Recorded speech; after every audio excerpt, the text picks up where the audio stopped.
Berlin, April 1945. This city didn't fall.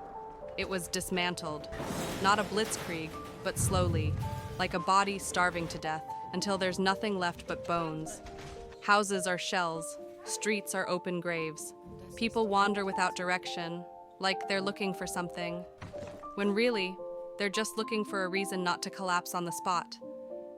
In the distance, the sound of Soviet tanks. Heavy, slow, not in a hurry, because they know no one's getting away.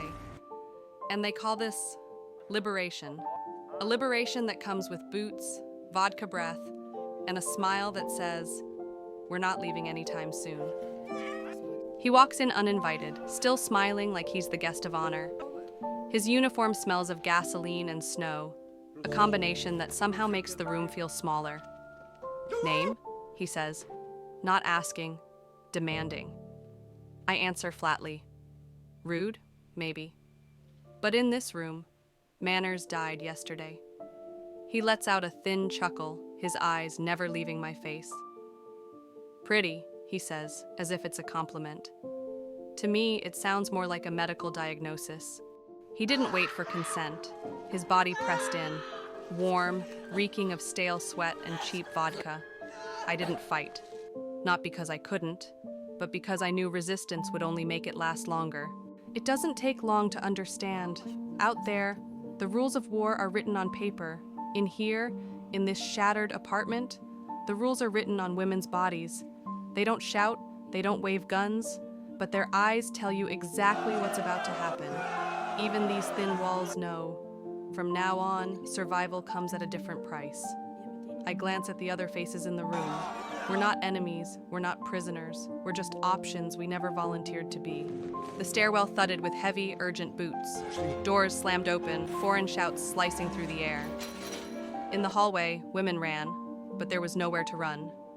Those red eyes weren't hunting enemies, they were hunting bodies. The knock on the door wasn't a question, it was an order. 3 steps in, and they were already sizing up my body like stolen loot.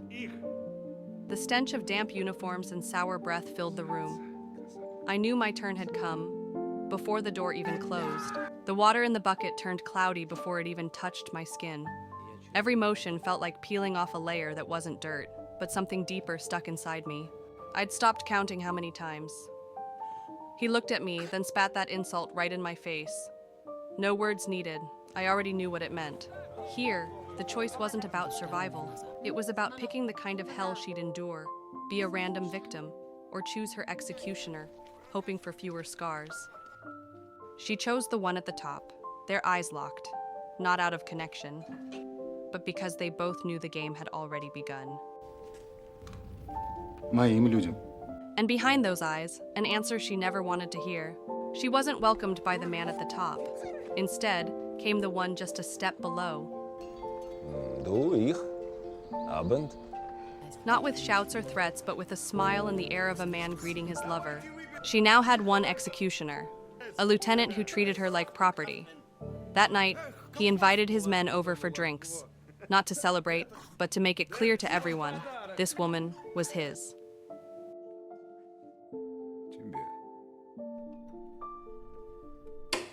Then the major arrived.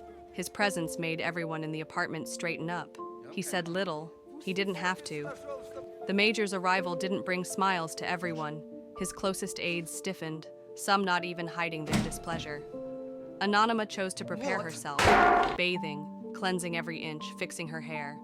And when she stood bare, ready to welcome him, the major only glanced for a moment, then walked away. In the mayor's mind, he didn't want to take a woman the way his men did. That night, the lieutenant came to cash in on a promise made in silence. She serves, he protects. But tonight, she had wanted the major.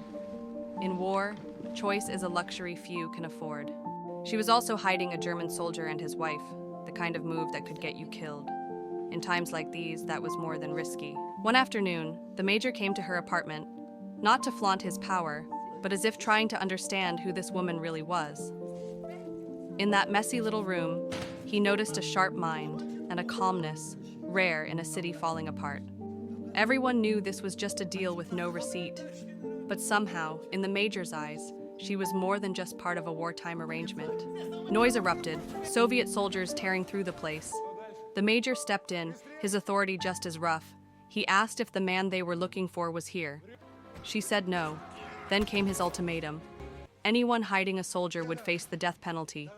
At the peak of his temper, the Major took it out on Anonyma, the woman under his protection. Then he left, the air still thick with tension. The second his shadow vanished through the door, she told the German soldier and his wife to leave before it was too late. Day by day, their connection tightened. Of course, because both knew exactly what they could take from each other. Anonyma's life began to shift. Her stomach was never empty, her feet stood on warm floors, and no one dared kick her door open in the middle of the night to eat her body anymore. Even the people around her felt that shield, as if the Major had built a fence around her whole little world. In a war like this, that wasn't just comfort, it was luxury. And here, every luxury is paid for in full, with currency that's never light.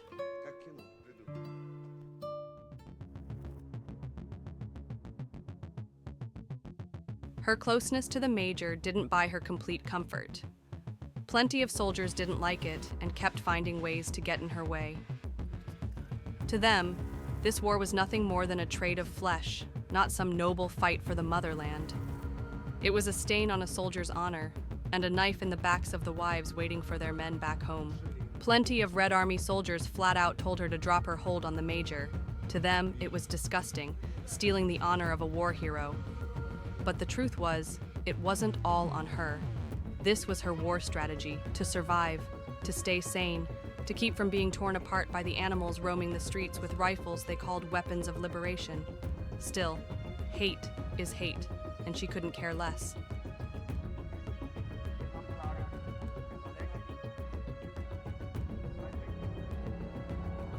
Berlin, подождем. Victory flags waved over the streets of Berlin.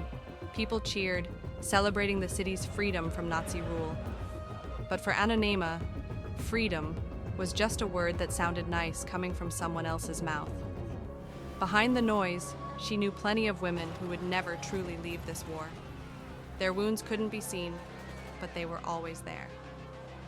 And in the quiet nights of a city that claimed to be at peace, the echoes of those screams still lingered. In the middle of the Major's joy, he came to see the woman under his protection, this time bringing only his happiness. Outside, a soldier with other intentions pushed his way into the room of a girl he'd seen before, young, vulnerable. But instead of an easy target, he found a man, a German soldier standing right there with him.